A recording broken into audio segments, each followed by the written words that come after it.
आज माननीय प्रधानमंत्री जी दिल्ली आए थे और उन्होंने लगभग 43 मिनट्स का 43 मिनट का भाषण दिया, जिसमें से 39 मिनट उन्होंने दिल्ली के लोगों को और दिल्ली के लोगों द्वारा प्रचंड बहुमत से चुनी हुई सरकार को केवल गालियां देने का काम किया। 2015 में दिल्ली के लोगों ने 2 सरकारें चुनी थी दिल्ली के लिए। दिल्ली के संविधान में एक अजीब सिचुएशन है, दिल्ली हाफ स्टेट है, तो दिल्ली में लोग 2 सरकारें चुनते हैं। कुछ मुद्दे एक सरकार के अंडर में आते हैं और कुछ मुद्दे दूसरी सरकार के अंडर में आते हैं। तो दिल्ली में 2015 में लोगों ने 2 सरकारें चुनी थी, केंद्र सरकार बीजेपी की और दिल्ली सरकार आम आदमी पार्टी की। उसको अब 10 साल हो गए। इन 10 सालों में आम आदमी पार्टी की दिल्ली सरकार ने क्या क्या काम किए, आज अगर आप मुझे बताने के लिए बोलें तो शायद मुझे 2-3 घंटे भी कम पड़े। इतने काम किए, इतने काम किए, इतने काम किए, शिक्षा में, स्वास्थ्य में, बिजली में, पानी में, सीवर में, सड़क, इतने काम किए हम लोगों ने कि मैं कई घंटों तक काम गिना सकता हूं। लेकिन जो दूसरी सरकार थी, जो दिल्ली के लोगों ने केंद्र सरकार चुनी थी बीजेपी की, उन्होंने 10 साल में एक भी ऐसा काम नहीं किया जो कि आज प्रधानमंत्री जी अपने 43 मिनट के भाषण में आप लोगों को गिना के गए होंगे। अगर उन्होंने 10 साल में काम किए होते तो शायद आज उन्हें दिल्ली के लोगों को इतनी गालियां देने की जरूरत ना पड़ती। वो अपने काम गिनाते, वो गालियां ना देते। जो व्यक्ति काम करता है वो गाली नहीं देता। जब कोई आदमी काम नहीं करता तो फिर उसे गालियां देनी पड़ती है। वो गालियों के बस पे चुनाव लड़ता है। 2020 में प्रधानमंत्री जी ने दिल्ली के लोगों से कई वादे किए थे। 2020 के विधानसभा चुनाव में भी आए थे। ये बीजेपी का संकल्प पत्र है। इसमें कई सारी बातें लिखी हुई है। इसमें प्रधानमंत्री जी कह के गए थे 2020 में, साफ साफ इसमें लिखा है 2022 तक दिल्ली में सब लोगों को पक्के मकान दे दिए जाएंगे। ये इस संकल्प पत्र में प्रधानमंत्री जी ने बोला, 2020 में बोला उन्होंने। 2022 तक दिल्ली में सब लोगों को पक्के मकान दे दिए जाएंगे। 2020 से लेके 2025 तक आज प्रधानमंत्री जी 1700 मकानों की चाबी दे के गए हैं। इसके पहले कालका जी में 3000 मकानों की चाबियां दी थी, तो मोटे मोटे तौर पे 4700 मकान बनाए हैं 5 साल में। 4700 मकान बनाए हैं 5 साल में। दिल्ली में 4 लाख झुग्गियां हैं, 15 लाख लोगों को मकान चाहिए। 4700 मकान इन्होंने 5 साल में बनाए हैं। मुझे लगता है कि शायद 200 साल का प्रोग्राम बीजेपी ने बनाया है। ये संकल्प पत्र 5 साल का नहीं है, 200 साल का है। 200 साल भी इस रेट पे अगर 5-5 साल में 1700 मकान बनेंगे, तो ये जो झुग्गी झुग्गी में जाके कह रहे हैं पक्के मकान देंगे, तो अगले 1700 मकान जो हैं वो 2030 के चुनाव के पहले बन के तैयार होंगे। और शायद वो देने की जरूरत भी ना पड़े, जिस तरह से ये झुग्गियां उजाड़ रहे हैं। पिछले 5 साल के अंदर इन लोगों ने झुग्गियां तोड़ तोड़ के 2,78,796 लोगों को बेघर कर दिया। प्रधानमंत्री जी वादा करके गए थे मैं तुमको पक्के मकान दूंगा, लेकिन धोखा दिया, पीठ में छुरा घोंपा। लोगों के बच्चों को सड़क पे लाके कितने सारे ऐसे इनके नेता जाते हैं, झुग्गियों में सोते हैं और 2 महीने के बाद उन्हीं झुग्गी वालों को उनकी झुग्गियां तोड़ के उनके बच्चों को सड़क के ऊपर, भरी ठंड के अंदर सड़क के ऊपर सोने को मजबूर कर देते हैं। 2,78,796 लोगों को इन्होंने 5 साल के अंदर बेघर किया। आज मैं आपको लिख के दे रहा हूं, मेरी बात नोट कर लेना। 2030 के चुनाव में अगर इन लोगों को वोट दे दिया, 2030 के चुनाव के पहले दिल्ली की सारी झुग्गियां तोड़ देंगे। 1700 फ्लैट भी नहीं देने वाले अगले 2030 के चुनाव तक। ये सारी झुग्गियां तोड़ देंगे, एक भी पक्का मकान ये लोग नहीं देने वाले। ये लोग गरीबों के दुश्मन हैं ये लोग। और जो 3000 कालकाजी में मकान दिए हैं इन्होंने, एक बारी जाके देख लो, नरक से भी बदतर है वो। लोग कह रहे हैं इससे तो झुग्गी अच्छी थी, पक्के मकान क्या दिया। नरक से भी बदतर दशा है वहां पे। लोगों की ना सीवर है, ना पीने का पानी है, कुछ भी नहीं है वहां पे। पूरी बुरी हालत है वहां पे लोगों की जो कालकाजी के अंदर रह रहे हैं। आज प्रधानमंत्री जी 10 साल के बाद आके 3 कॉलेजेस का शिलान्यास करके गए। कॉलेज शुरू नहीं हुए अभी, आज भूमि पूजन हुआ है, आज शिला रखी गई है, शिलान्यास हुआ है, नींव रखी गई है उन कॉलेजों की। मैं प्रधानमंत्री जी को कहना चाहता हूं, प्रधानमंत्री जी 10 साल लग गए आपको 3 कॉलेजों की शिला रखने में। इन 10 सालों में जब तक आप शिला रख रहे थे, इन 10 सालों में मैंने 22,000 क्लासरूम बना दिए, 3 नई यूनिवर्सिटी बना दी, 11 नए वोकेशनल कॉलेज बना दिए और 6 यूनिवर्सिटी कैंपस बना दिए। जितना टाइम आपको 3 शिलान्यास रखने में लगा, उतने टाइम में हम लोगों ने 22,000 क्लासरूम बना दिए, 3 नई यूनिवर्सिटी बना दी, 6 नए यूनिवर्सिटी कैंपस बना दिए और 11 नए वोकेशनल कॉलेजेस बना दिए।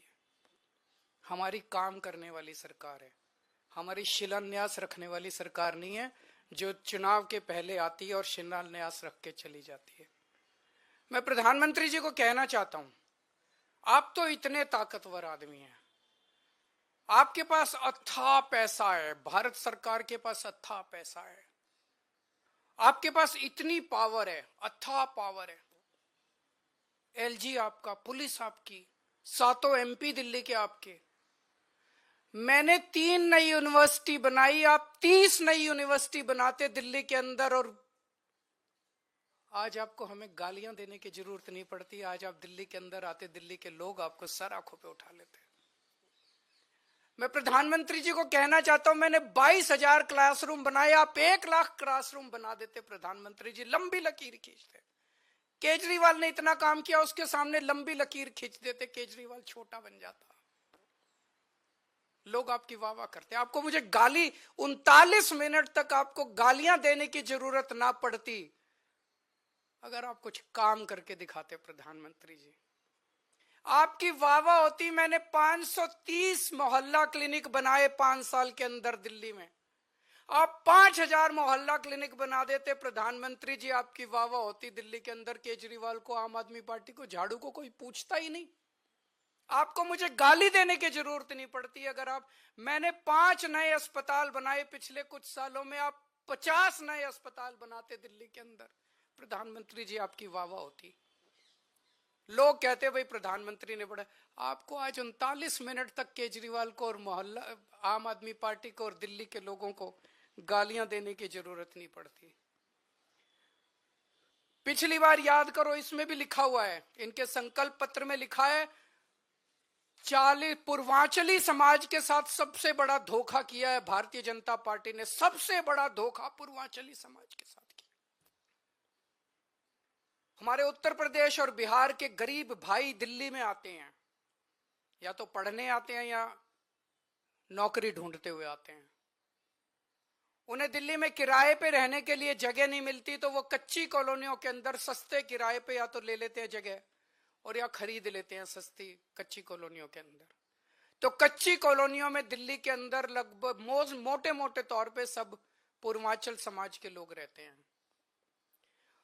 दिल्ली के अंदर कच्ची कॉलोनियों में 2014 के पहले कोई काम नहीं होता था, नरक की जिंदगी थी। 10 साल के अंदर आम आदमी पार्टी की सरकार ने लोगों को इज्जत और सम्मान की जिंदगी दी। हमने अपने पूर्वांचल समाज के भाइयों के लिए सड़कें बनाई, गलियां बनाई, स्ट्रीट लाइट्स लगवाई, नालियां बनवाई, सीवेज सिस्टम दिया, पानी की पाइपलाइन बनवाई, सीसीटीवी कैमरे लगवाए, मोहल्ला क्लिनिक बनाए, अस्पताल बनाए, स्कूल बनाए, उनको इज्जत की जिंदगी दी।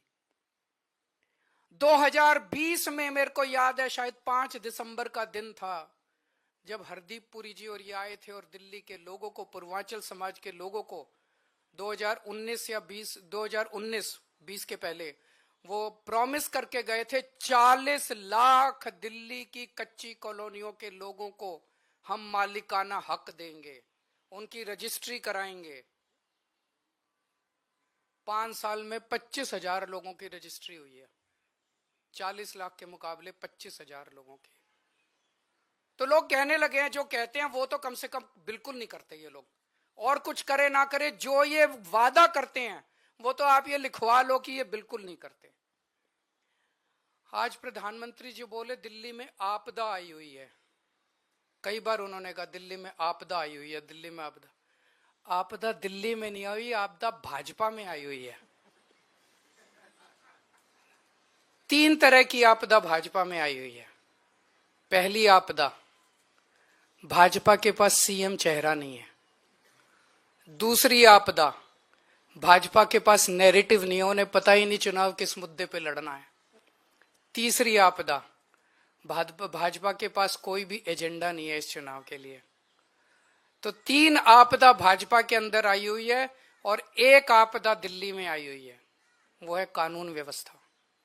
दिल्ली के अंदर खुलेआम गैंगस्टरों की गोलियां चल रही हैं, लेकिन अमित शाह को सुनाई नहीं दे रही। दिल्ली के अंदर महिलाएं रो रही हैं, चीख रही हैं, चिल्ला रही हैं, उनकी चीख पुकार अमित शाह के और मोदी जी के कानों तक नहीं पहुंच रही। व्यापारी रो रहे हैं, व्यापारी दया की भीख मांग रहे हैं, गैंगस्टरों से व्यापारी जो है सुरक्षा मांग रहे हैं, लेकिन इनके कानों तक उनकी आवाज नहीं पहुंच रही। मैं प्रधानमंत्री जी से निवेदन करना चाहूंगा कि अपने अमित शाह जी को कहिए, अगर उनको थोड़ा सा समय सरकारें तोड़ने, जोड़ने, एमएलए खरीदने से समय मिल जाए तो थोड़ा सा समय दिल्ली की कानून व्यवस्था पे भी दे दें। और जो काम दिल्ली सरकार कर रही है, शिक्षा में, स्वास्थ्य में, बिजली में, पानी में, महिलाओं के लिए, बुजुर्गों के लिए, उस काम को लोग आपदा नहीं आशीर्वाद कहते हैं। अगर आपका कोई प्रश्न है तो आप।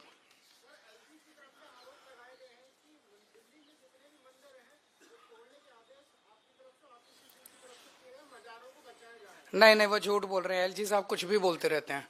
एलजी साहब ने जो आदेश दिए उस पे क्या कह रहे हैं, वो जो 22 नवंबर को आदेश दिए, चोर चोरी करते हुए रंगे हाथों पकड़ा गया, फिर कह रहा पूरी दुनिया चोरी कर रही है इसलिए मैंने भी कर ली।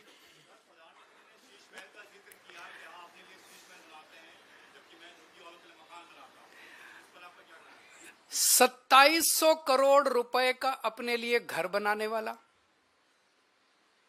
8400 करोड़ रुपए के हवाई जहाज में घूमने वाला, 10 लाख रुपए के सूट पहनने वाला व्यक्ति, उसके मुंह से शीश महल की बातें अच्छी नहीं लगती।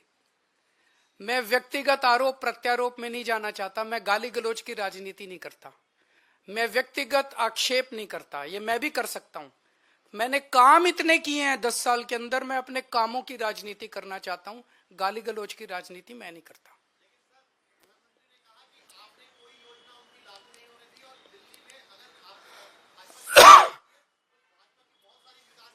हमारे सामने एक ही मकसद होता है, दिल्ली के व्यक्ति का कैसे फायदा होगा।